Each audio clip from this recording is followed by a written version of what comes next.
अस्सलाम वालेकुम रहमतुल्लाहि व बरकातुहू। नाजरीन, आप देख रहे हैं नाहद स्टूडियो और मैं हूं खुबैब ज़हीर। एक इस्लामी और पुरअमन मुआशरा वही होता है जिसके अंदर हया हो, और जब तक हया बाकी रहे तभी तक वो मुआशरा एक अच्छा मुआशरा कहलाता है। हत्ता कि नबी करीम सल्लल्लाहु अलैहि वसल्लम ने फरमाया, इज़ा लम तस्तही फस्ना मा शिअता। जब हया निकल जाए फिर जो चाहे हो वहाँ कोई बात नहीं की जा सकती। आप कुछ दिन तक देखेंगे कि 14 फरवरी वैलेंटाइन डे के नाम पर हमारे मुल्क के अंदर और दुनिया भर में जिस कदर बेहयाई को फ़रोग़ दिया जाता है, वो बयान करने के काबिल नहीं है। ऐसी बेहयाई से हमें कैसे बचना है और इसका तदारुक कैसे करना है, इस हवाले से आज हमारे साथ मौजूद हैं जनाब प्रोफ़ेसर आमिर सिद्दीकी साहब। अस्सलाम वालेकुम रहमतुल्लाहि व जी, बरकातुहू। वालेकुम सलाम। क्या हाल है शेफ़, ठीक हैं जी, आप? अल्हम्दुलिल्लाह। जी। सबसे पहले आपका एक दीनी घराने से ताल्लुक़ है और इस वक़्त आप यूथ फ़ोर्स की एक बहुत बड़ी जमात के सदर भी हैं। तो क्या समझते हैं कि हमारे मुआशरे के अंदर जो मग़रबी फ़िक्र फैली जा रही है, उसकी वजूहात क्या हैं? जी, बहुत-बहुत शुक्रिया। सबसे पहले तो मैं नात स्टूडियो और आपकी टीम का शुक्रगुज़ार हूँ कि आपने मुझे इस मौज़ू पर इज़हार ख़्याल के लिए दावत दी है। बात ये है कि दुनिया जो है वो दिन-ब-दिन जो है वो ग्लोबल विलेज बनती जा रही है और इन्फॉर्मेशन टेक्नोलॉजी की बदौलत और जो गैजेट्स का आजकल दौर-दौरा है और फिर जो गैजेट्स के बाद सोशल मीडिया की जो एक ऐप्स हैं, उसके थ्रू अब जो दुनिया जो है वो पूरी की पूरी दुनिया आपके एक मोबाइल में सिमट आई है और फिंगरप्रिंट्स पे आ चुकी है। जी, जी। आज से 25-30 साल पहले एक इलाके का जो सोशल कल्चर होता था या इसकी इक़दार होती थी, उसको किसी दूसरी जगह पर ट्रैवल करने में टाइम लगता था। जी। या तो वहाँ से लोग आते थे, उसको मूव करते थे या उसको पहुँचाने की कोई और रीज़न होती थी। लेकिन अब सोशल मीडिया का दौर है और उसके बाद जो है वो ऐड ऑन जो है, वो मूवीज़ देख लें, ड्रामा देख लें, एंटरटेनमेंट इंडस्ट्री देख लें। तो ये सारी चीज़ें ऐसी हैं कि अब कल्चर्स की कोई लिमिट्स नहीं रही हैं। अब ये नहीं कहा जा सकता कि ईस्टर्न कल्चर जो है वो ईस्ट में और वेस्टर्न कल्चर जो है वो वेस्ट में है। जी। अब ईस्ट और वेस्ट सारा एक हो चुका है और आपस में खलत-मलत हो रहा है। जी, जी। तो ये एक जो बहाव है, जो कल्चर्स का या अपनी-अपनी नॉर्म्स का या अपनी-अपनी जो एक सोशल वैल्यूज़ होती हैं, वो एक जगह से दूसरी जगह पे आ रहा है। लेकिन चूँकि हम लोग मुसलमान हैं, इस अगर मैं पाकिस्तान की बात करूँ, तो इस बहाव से हम लोग मुतासिर शायद ज़्यादा हो रहे हैं। अगर जिस तरह वेस्ट का यहाँ पर आ रहा है, तो ईस्ट का भी तो उधर जा रहा है ना, हमारा भी जा रहा है जी, जी। और उसके भी असरात हैं। अगर आप 2000 ऑनवर्ड्स देखें, तो दुनिया में कुरान करीम जो है वो सबसे ज़्यादा पढ़ी जाने वाली किताब बन चुकी है। जी, जी। मुसलमान बहुत तेज़ी से लोग मुसलमान इस्लाम कबूल कर रहे हैं, तो यहाँ से भी बहाव है। लेकिन हम लोग कुछ ज़्यादा मुतासिर हैं, बहरहाल उसकी वजूहात हैं। तो आपका जो सवाल था कि ये क्यों हो रहा है, उसका ये है कि बहरहाल दुनिया अब सिमट चुकी है और इसमें जो हमारी डेवलपमेंट है सोशल मीडिया की, आईटी की और दीगर गैजेट्स की, बहरहाल उसका एक मेन किरदार यानी है। कि जदीद ज़राए-इब्लाग जिनसे बहुत जल्दी दूसरी फ़िक्र दूसरे मुल्कों तक, दूसरी दुनिया तक पहुँच रही है, उसका बुनियादी किरदार है। जी, बिल्कुल है। अच्छा प्रोफ़ेसर साहब, समझते हैं कि जो हमारे असरी इदारे हैं, उनके जो माहौल हैं, उसका भी कुछ हवाले से किरदार है? जी, बिल्कुल, देखिए असरी इदारे भी हैं, उन्होंने अपने तरीक़ा तालीम को जो है वो तब्दील किया है।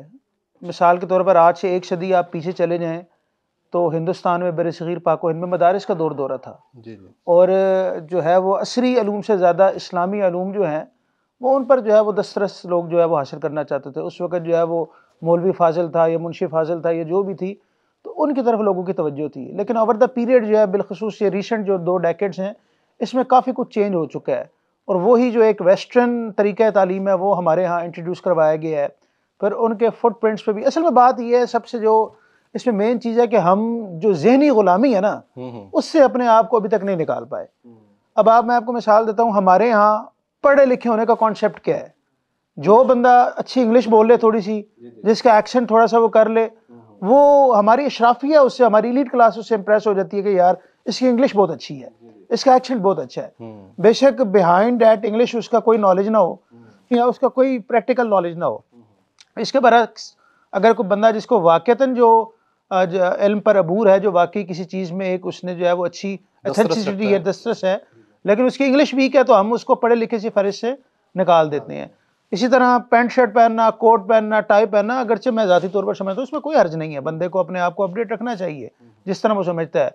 लेकिन हमारे यहाँ ये ज़हनी ग़ुलामी की जो है ना वो अलामात शुमार की जाती हैं और हम लोग, हमारा जो नौजवान है, वो ख़ुद को वेस्टर्न ड्रेस में मलबूस करके, वेस्टर्न लैंग्वेज बोल के, वेस्टर्न तरीक़ाकार अपना के और ईटिंग हैबिट्स अपना के, स्लीपिंग हैबिट्स अपना के और इवन वेस्टर्न मूवीज़ देख के, तो वो समझता है कि यार मैं शायद उस मार्क पे आ गया हूँ जो उनका लाइफस्टाइल है या उनकी लिविंग है, तो उससे हम बाहर नहीं आ पाए। तो हमने तालीम में भी, जो आपका सवाल था कि तालीम में भी उसको फॉलो किया, हमारे इदारों ने फॉलो किया, बाहर से फैकल्टी मंगवाई, बाहर से पढ़े लिखे लोग, ज़ाहिर बात है वो लोग आएंगे फिर वो अपने साथ वहाँ का कुछ ना कुछ लेकर आएंगे। तो आहिस्ता आहिस्ता, एक तो इसमें यह पॉइंट है कि वो आहिस्ता आहिस्ता इंडल्ज यहाँ पर हो गया। दूसरा इसमें पॉइंट ये है कि हम पर जो है वो इन्वेस्टमेंट्स भी की गई हैं। मैं ज़ाती तौर पर ये समझता हूँ कि जो वेस्टर्न पावर्स हैं उन्होंने हमारा जो एक टिपिकल इस्लामिक कल्चर था उसको जानबूझकर तबाह करने की भी कोशिश की है, क्योंकि वो समझते थे कि अगर मैं मेरा ये मतलब नज़रिया है कि वेस्ट ये समझता है अगर मुसलमान अपने असल के साथ जोड़ा रहेगा, कुरान और हदीस के साथ, अपने असलाफ के साथ, सहाबा कराम की लाइफस्टाइल के साथ, अपने रियल हीरोज़ के साथ, तो वो आपके लिए ख़तरनाक है। फिर उसकी ज़हन साजी जो है वो ज़हन उसका वही रहेगा। तो उन्होंने हमारी ज़हन साजी की है, उन्होंने इन्वेस्ट किया है।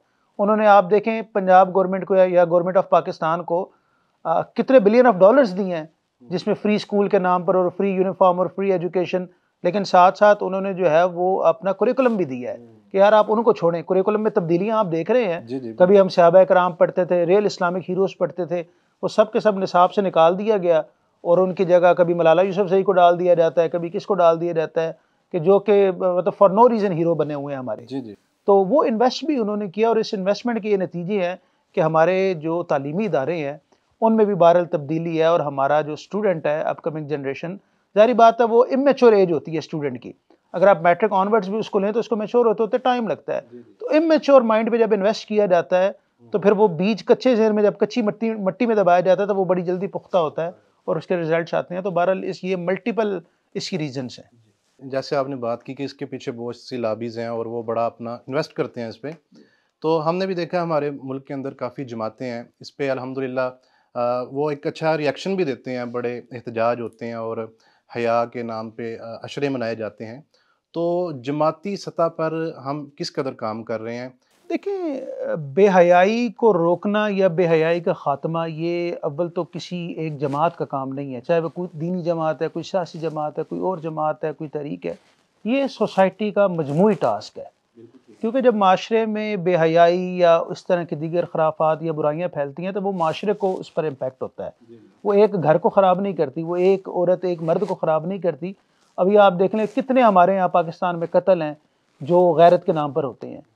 ठीक है, उसकी क्या रीज़न? यही है ना कि गैरत के नाम पर कत्ल क्यों होते हैं? जब एक बेहयाई या इस किस्म की चीज़ों को जो है वो प्रमोट होती हैं तो फिर उसका रिएक्शन सामने आता है। कितने हमारे घराने हैं, अभी आप रिसेंट रिसर्च मैंने कोई पढ़ी है कि पाकिस्तान में गुज़श्ता 1 साल के दौरान गालिबन, अगर मैं फिगर गलत नहीं कर रहा, कोई 1.5 लाख के करीब तलाक़ी हुई हैं 1 साल के दौरान, और उसमें से ज़्यादा नंबर वो हैं जो soon after the marriage with in months हो गई हैं। तो तलाक को भी आजकल वो लड़का लड़की, बिलखसूस जो हमारी लड़कियां जो ब्याह के आती हैं, वो शायद वो इस जिन से आती नहीं है कि मैंने आबाद होना है या मैंने बर्दाश्त करनी है। वो थोड़ा सा उनके मिजाज के ख़िलाफ़ कोई बात होती है या उनको मन मर्जी का माहौल नहीं मिलता तो फ़ौरन बाय डिवोर्स की तरफ। तो सोसाइटी ख़राब हो रही है। सोसाइटी को रोकने के लिए, इस खराबी को हम सब को कंट्रीब्यूट करने की ज़रूरत है, एक जमात का काम नहीं है। और कंट्रीब्यूट किस तरह होगा? दीनी जमातों की आपने बात की, दीनी जमातों की एक ख़ास ऑडियंस है, उनकी रीच जो है वो हर जगह पर नहीं है। यूनिवर्सिटी में कितनी दीनी जमातें हैं, कॉलेजेस में कितनी दीनी जमातें हैं? इसकी क्या वजह, क्यों हमारी रीच नहीं पहुंचती वहाँ? इसलिए कि हमारी प्लानिंग नहीं है। हमने इस तरफ सोचा ही, देखिए दीनी जमातें बड़े लिमिटेड एजेंडे के साथ, बात वही है कि जब आपके लीडरशिप पर उस मैच्योरिटी रखने वाले लोग होंगे जो आज से 15, 20, 25 साल के माहौल को रियलाइज़ कर सके और आज से उसकी तैयारी शुरू करें, तो फिर ही रिजल्ट सामने आएंगे ना। हम तो जो है वो बगैर किसी तैयारी के बैठे होते हैं। हमारे सारे, मैं दीनी जमातों की बात करूँगा, ये जो हमारे इवन पॉलिटिकल भी आजकल यही हाल है, और हम तो कहते हैं यार जब कोई चीज़ सामने आएगी तो फिर देखी जाएगी उसको किस तरह ट्रीट करना है। कोई तैयारी, कोई प्रिपरेशन तो हमारे पास है नहीं है, नंबर 1। नंबर 2, दीनी जमातें जो है वो, उनकी जो है वो लिमिटेड फंडिंग है, उनको डोनेट करने वाला एक ख़ास तबका है। आप देखें कि फिर भी मैं समझता हूँ पाकिस्तान में जो दीनी जमातें हैं या जो दीनी मदारिस है, ये दुनिया की सबसे बड़ी NGO है। इन्होंने अराउंड को 3 मिलियन बच्चों को अपनी आगोश में इन सब ने लिया हुआ, इन मदारिस ने, और ये सबसे बड़ी नॉन फंडेड NGO है जिसको कोई प्रॉपर फंडिंग नहीं है। तो ये 3 मिलियन बच्चे भी अगर इन्होंने ना संभाले होते और सोसाइटी में जाकर अच्छे या बुरे तरफ चले जाते, चले अच्छी तरफ जाते तो अच्छी बात थी। और ये भी वो हैं जो जाके माशरे की इस्लाह की कुछ ना कुछ कोशिश करते हैं, लोगों बिल्कुल, को हिदायत की बिल्कुल, तरफ बिल्कुल। लेके आते हैं। लेकिन असल जो दीनी जमातों का इशू है कि हमारी जो ऑडियंस है, हमारी जो रीच है, वो एक लिमिटेड उस तक है। और हमारा बहरहाल अब तरीक़ेकार कुछ चेंज हो रहा है, कोई नौजवान लोग मैदान में आए हैं, उन्होंने अपना वो एक जिसे कहते हैं ना out of the box approach अपनाई है। जी, जी। और वो थोड़ा सा कोशिश कर रहे हैं और उसके नताइज भी सामने आ रहे हैं। लेकिन जब तक इस पर प्रॉपर प्लानिंग के साथ फ्यूचर को सामने रख के दीनी जमातें, अब कौन सी दीनी जमात है जिसने प्रॉपर कोई एक यूनिवर्सिटी जो है वो कायम की हो, या कोई डिपार्टमेंट्स कायम किए हों जो मुल्क की टॉप यूनिवर्सिटीज़ में आती हों? कोई भी नहीं है।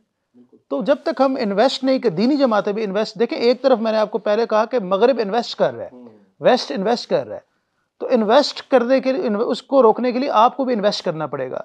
आपके ह्यूमन में इन्वेस्ट करना पड़ेगा, आपको एजुकेशन में इन्वेस्ट करना पड़ेगा, आपको अवेयरनेस में करना पड़ेगा, आपको जो रवायती तरीक़ाकार है, ऑर्थोडॉक्स अप्रोच है, उससे बाहर निकलना पड़ेगा। हमारे यहाँ हम भी, मैं उस दौर में जी रहे हैं जहाँ तक पर आपकी टिपिकल वज़ाक़त ना हो तो लोग आपको दीनी तस्लीम करने को तैयार नहीं है। तो आजकल का माहौल डिफरेंट है, थोड़ा सा जो है वो अपनी उस जो हमारा तरीक़ाकार है उसको तब्दील करना होगा। अच्छा, दूसरी तरफ आप देखें कि जिस तरह मैंने पहले बात की कि ये सोसाइटी की कलेक्टिव रिस्पॉन्सिबिलिटी है, किसी एक जमात की नहीं है। तो ये बात कि इसको सिर्फ मजहबी या दीनी जमातों पर छोड़ देना, ये भी जाती है। इसमें पॉलिटिकल जमातें जो हैं उनको भी कंट्रीब्यूट करना चाहिए। अब आप देखें जितनी भी हमारे पॉलिटिकल टॉप मेन स्ट्रीम जमातें हैं, किसी के एजेंडे पे ये नहीं है कि यार मैं जो वो इस्लामिक जो एक रिवाइवल है मैं उसकी तरफ जाऊँगा, या मैं निज़ाम तालीम में जो है वो जो हमारे हीरोज़ हैं, इस्लामिक हिस्ट्री है, सहाबाए कराम है, मैं उनके कारनामों को नुमायाँ करूँगा। ना किसी स्कूल लेवल पे, कॉलेज लेवल पे, यूनिवर्सिटी लेवल पे कोई ऐसे सेमिनार्स हो रहे हैं जिनमें उन रोल मॉडल्स की तरफ जो है वो तवज्जो दिलाई जाए। आप देख रहे तो उमर ख़त्ताब रज़ी अल्लाह तआला अन्हु, उमर फ़ारूक 22 लाख मुरबा मील के हुक्मरान थे।